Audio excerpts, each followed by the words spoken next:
Hi everyone, ഇന്ന് ഞാൻ വന്നിട്ടുള്ളത് ഒരു പഴമയുടെ രുചിയുമായിട്ടാണ്. വളരെ ഈസി ആയിട്ട് നമുക്ക് ഏത്തപ്പഴം കൊണ്ട് തയ്യാറാക്കിയെടുക്കാൻ പറ്റുന്ന ഒരു ഐറ്റമാണ്. അതിന് വേണ്ടിയിട്ട് ആദ്യം തന്നെ 2 ഏത്തപ്പഴം അത്യാവശ്യം വീതിയിൽ കട്ട് ചെയ്തെടുക്കുക. ഒരു കടായിലേക്ക് 2 ടേബിൾ സ്പൂണോളം നെയ്യ് ഒഴിച്ചതിന് ശേഷം ഏത്തപ്പഴം അതിലേക്ക് ചേർത്ത് കൊടുക്കാം.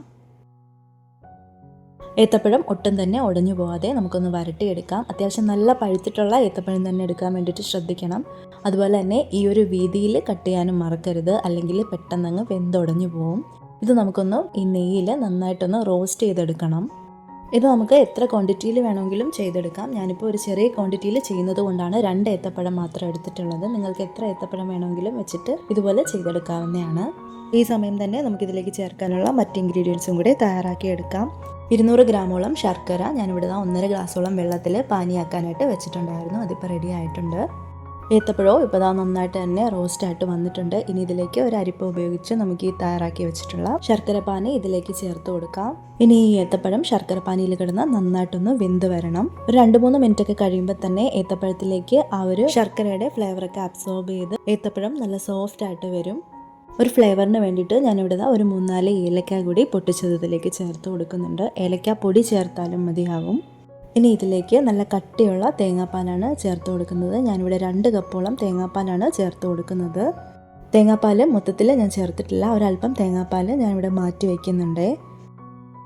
ഇനി ഫ്ലെയിം മീഡിയം ടു ലോ ആയി തന്നെ കീപ്പ് ചെയ്യണം. നന്നായിട്ട് തന്നെ കൈയെടുക്കാതെ ഇളക്കി കൊടുത്തുകൊണ്ടേയിരിക്കണം. തേങ്ങാപ്പാൽ തിളച്ച് പോകാൻ പാടില്ല.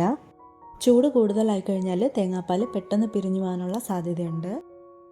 ഞാനിവിടെ ഒരു ബൗളിലേക്ക് 1 ടേബിൾ സ്പൂണോളം അരിപ്പൊടി എടുത്തിട്ടുണ്ട്. അതിലേക്ക് നേരത്തെ നമ്മൾ മാറ്റി വെച്ചിട്ടുണ്ടായിരുന്ന ആ ഒരു തേങ്ങാപ്പാൽ ചേർത്ത് നന്നായിട്ടൊന്ന് മിക്സ് ചെയ്തെടുക്കണം. ഒട്ടും തന്നെ കട്ടയില്ലാതെ മിക്സ് ചെയ്തെടുക്കണം.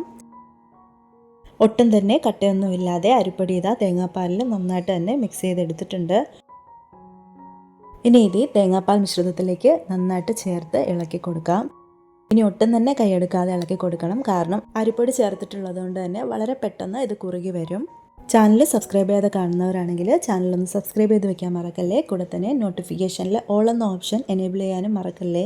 എങ്കിൽ മാത്രമേ ഞാൻ അപ്ലോഡ് ചെയ്യുന്ന വീഡിയോസിൻ്റെ നോട്ടിഫിക്കേഷൻസ് എല്ലാം കൃത്യമായി നിങ്ങളിലേക്ക് എത്തുകയുള്ളൂ. നമ്മുടെ കുട്ടികൾക്കൊക്കെ വളരെ ഈസി ആയിട്ടും ഹെൽത്തി ആയിട്ടും തയ്യാറാക്കി കൊടുക്കാൻ പറ്റുന്ന ഒരു ഐറ്റമാണിത്. മുമ്പൊക്കെ നോമ്പ് കാലത്ത് നമ്മുടെ വീടുകളിലൊക്കെ സ്ഥിരമായിട്ട് ഇതുണ്ടാക്കുമായിരുന്നു. ശർക്കരയ്ക്ക് പകരം പഞ്ചസാര ഉപയോഗിച്ച് തയ്യാറാക്കിയാലും നല്ലൊരു ടേസ്റ്റ് തന്നെയാണ്. ഇതിപ്പോൾ അത്യാവശ്യം നന്നായിട്ട് തന്നെ ഒന്ന് കുറുകി വരുന്നുണ്ട്, നല്ലൊരു ഫ്ലേവറൊക്കെ വരുന്നുണ്ട്. ഈ സമയം നമുക്ക് ആവശ്യമുണ്ടെന്നുണ്ടെങ്കിൽ ഇതിലേക്ക് അല്പം നെയ്യോ അല്ലെങ്കിൽ നെയ്യിൽ വറുത്തിട്ടുള്ള കാഷ്യൂനട്ടോ കിസ്മിസോ ഒക്കെ ചേർത്ത് കൊടുക്കാവുന്നതാണ്. ഞാനിപ്പോൾ അതൊന്നും ചേർത്തിട്ടില്ല.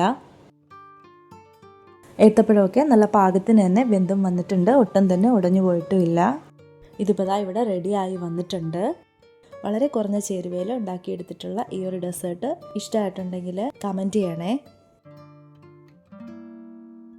വെറും 10-15 മിനിറ്റിനുള്ളിൽ തന്നെ നമ്മൾ വളരെ ഈസി ആയിട്ട് നല്ലൊരു ഡെസേർട്ട് തയ്യാറാക്കി എടുത്തിട്ടുണ്ട്.